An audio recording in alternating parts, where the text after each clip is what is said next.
Hi friends, இப்போ விஜய் டிவியில் ரொம்ப ஃபேமஸான ஷோ சூப்பர் சிங்கர் நிகழ்ச்சி தான். அண்ட் இது மக்களிடையே ரொம்ப பிரபலமாக போயிட்டு இருக்கு. கிட்டத்தட்ட 20 வருஷமாக இந்த நிகழ்ச்சி 11 சீசன்களை தாண்டி போயிட்டு இருக்கு. இப்போ இதில் ஜூனியர் அண்ட் சீனியர் அப்படின்னு 2 பிரிவுகள் இருக்கு. இதில் இப்போ சூப்பர் சிங்கர் 11வது சீசன் இப்போ போயிட்டு இருக்கு. உன்னிகிருஷ்ணன், அனுராதா ஸ்ரீராம், மிஷ்கின் அப்படின்னு அண்ட் தமன் இவங்க எல்லாருமே நடுவர்களாக இருக்காங்க. அண்ட் இவங்க 4 தனித்தனி டீம் இருக்கு.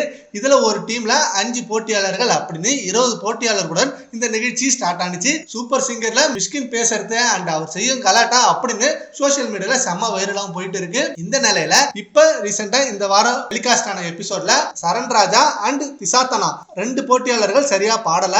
அதை பார்த்ததும் இவரு செம்மையா கோபத்தோட பேசிட்டாரு. அவரோட டீமை சேர்ந்த சரண் ராஜாவை இன்னும் கடுமையா விமர்சிச்சிருக்காரு. அதுதான் சோசியல் மீடியால இன்னும் ட்ரெண்டிங்கா போயிட்டு இருக்கு. என்னோட டீம்ல இருந்துட்டு இப்படி பாடலாமா அப்படின்னு பொது மேடையில அப்படி பேசியிருக்காரு.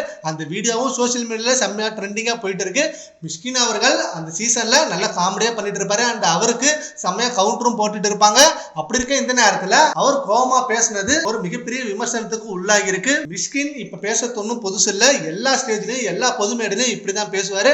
பட் இது ஒரு பெரிய இஷ்யூ ஆக்க வேணாம் அப்படின்ற மாதிரி சொல்றாங்க. ஓகே ஃப்ரெண்ட்ஸ், மிஷ்கின் பேசுனதை பத்தி உங்க ஒப்பீனியனை நம்ம கான்வர்ஸ்ல கமெண்ட் பண்ணுங்க. Thank you friends.